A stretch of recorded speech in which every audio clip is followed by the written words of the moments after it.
So while in the ambulance on the way to the hospital, I really didn't have any particular sense of fear. At this point, I honestly was feeling really, really good and very relaxed. A little confused and bewildered because everything was very surreal. There was a sense of motion from the ambulance, and then coming into the hospital, I got a sense of people around me and so forth. And then the next thing I knew, I was in this room, and I felt like I was hallucinating because I didn't have my glasses on, but I could sort of make out shapes and figures that kept coming in and out. And it looked like a supply closet. I could see these utility shelves and things, and I thought, what is this? Like, I was going for this ride.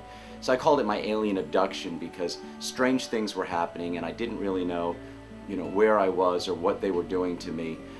Craig came into this room, and what was so odd is that I had my glasses off, but even with my glasses off, I can make out shapes of people. I can tell that they're people.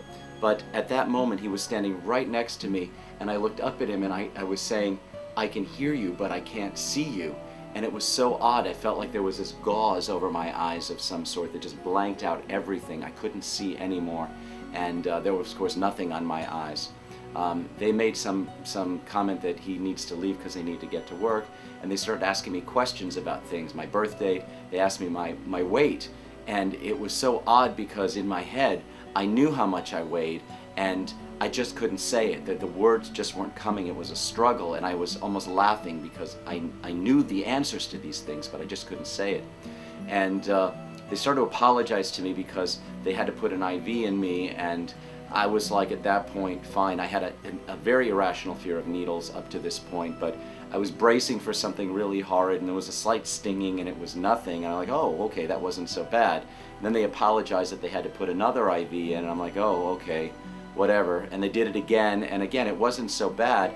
And then I sort of was going in and out is what I felt, and at some point, the doctor said, they've got to get working, and I was trying to chat to explain, what was going on for me, and yet I don't know that I was making any sense. And so I suddenly felt down near my groin, sort of a burning sensation. I think, oh God, they're going to stick more needles in me. And then it stopped, and it wasn't so bad. So I'm like, oh, okay, this isn't so bad after all.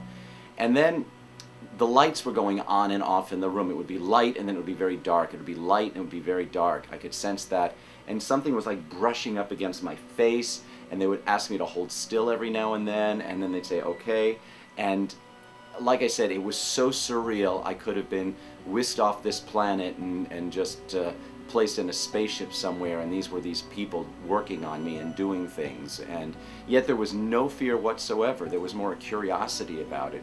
And after what felt like maybe 20 minutes or so, I felt them sort of brushing me and cleaning me off down in the groin area and so forth, and they said, we're done. And I suddenly was getting more lucid, and the doctor said, you suffered from what's called ventricular fibrillation, the widowmaker, where there was 100% blockage in my left anterior descending artery. That's the lower left side of your heart.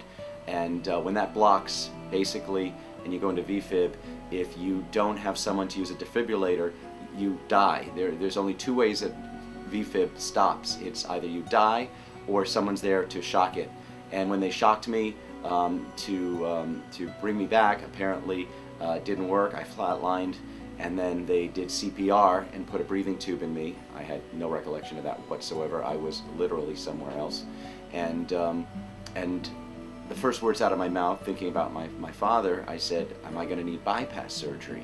The doctor said that the rest of your arteries are clear, which was a little confusing. I didn't know how I could have such a blockage in one and everything else be clear, but I was grateful I wouldn't have to go through bypass surgery. And what they had done to me, I thought they were just investigating to then do something later on, but it turns out that the stinging I felt was them numbing me to put in a catheter, to do an angioplasty, and then to insert a stent into my heart to open it up. And I forever will have this stent in me now, and probably for my lifetime to be on blood thinners. But that was what the procedure was at the time. And not being able to see was a lack of oxygen to my brain. as I said, that quickly changed as soon as they were done. I got much more lucid. Next thing I knew, I was in the room in the intensive care unit, and Craig and our friends Judy and Todd were walking into the room, and it had felt like it had been maybe 30 minutes or so, and I was like, "Hey guys, oh, how nice of you to come and visit me, and thank you so much." And they're like this, because they were sitting there 2 hours and 45 minutes waiting for the doctor, and Craig said when he left the room, he heard the doctor say to the other doctors, "This isn't looking good." And so it was quite nerve-wracking for them at that point. I had this deep feeling that something really, really intense had happened to me.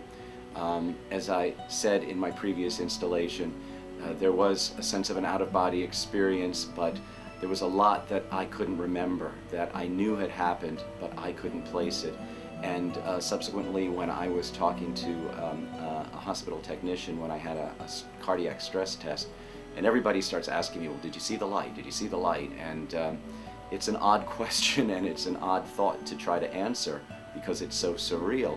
And I said, "Yeah, I did, but I couldn't remember all the details of it."